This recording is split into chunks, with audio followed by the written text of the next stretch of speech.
नमस्कार दोस्तों, स्वागत है आप सभी का कश्यप इंस्पायर इंडिया पे। मैं हूं कश्यप। हाल ही के गुजरात के पोरबंदर में 2000 करोड़ की ड्रग्स जब्त की गई है, जिसने पूरे देश को झकझोर कर रख दिया है। यह घटना न केवल ड्रग्स तस्करी की गंभीर समस्या को उजागर करती है, बल्कि पाकिस्तान की आईएसआई द्वारा भारत के खिलाफ छेड़े गए नशे के युद्ध को भी सामने लाती है। यह वीडियो में हम इस घटना को गहराई से जांच करेंगे, तस्करी के पीछे राजनीतिक एवं सामाजिक और राष्ट्रीय प्रभाव और इस खतरे से निपटने के लिए सरकार और जनता की भूमिका को विस्तार से समझेंगे। 11 नवंबर को भारतीय तटरक्षक बल और गुजरात पुलिस के संयुक्त ऑपरेशन चलाकर समुद्र में एक विदेशी जहाज को रोका। इस जहाज से 2000 करोड़ की ड्रग्स छिपाई गई थी। यह खेप समुद्र के रास्ते भारत में लाई जा रही थी। जांच में पाया गया है कि इस खेप के पीछे पाकिस्तान की खुफिया एजेंसी आईएसआई का हाथ है। आईएसआई लंबे समय से भारत के युवाओं को नशे के जाल में फंसाने और देश को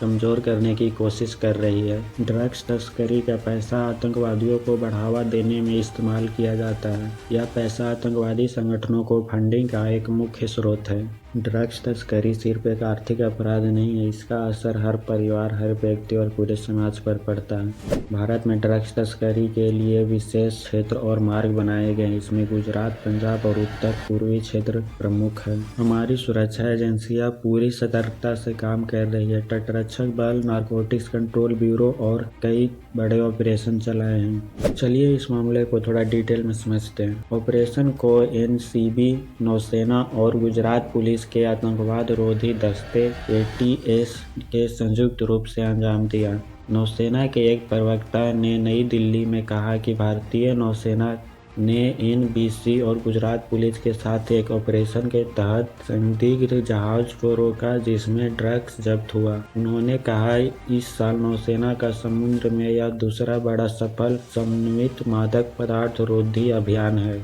गुजरात के पोरबंदर में शुक्रवार को पकड़ी गई करीब 2000 करोड़ की ड्रग्स मामले में बड़ा खुलासा हुआ है। दरअसल गुजरात की जांच एजेंसियों का शक है कि ड्रग्स की यह खेप पाकिस्तान की खुफिया एजेंसी आईएसआई के जरिए भारत भेजी गई थी। इस कंसाइनमेंट के पीछे भारत में मौजूद ड्रग्स के एक इंटरनेशनल सौदागर हाजी सलीम का नाम सामने आ रहा है, जो कि अंडरवर्ल्ड दाऊद इब्राहिम के लिए काम करता है। इसके पहले भी हाजी सलीम का नाम करोड़ों रुपए के ड्रग्स मामले में सामने आ चुका है। हाजी सलीम के तार पाकिस्तान, अफगानिस्तान में हेरोइन और दूसरे ड्रग्स के काले कारोबार से जुड़े हुए हैं। Haji Salim D company of Dawood Ibrahim का बेहद खास बताया जाता है और दाऊद इब्राहिम के ड्रग्स इंटरनेशनल धंधों को यही पाकिस्तान में बैठकर डील करता है।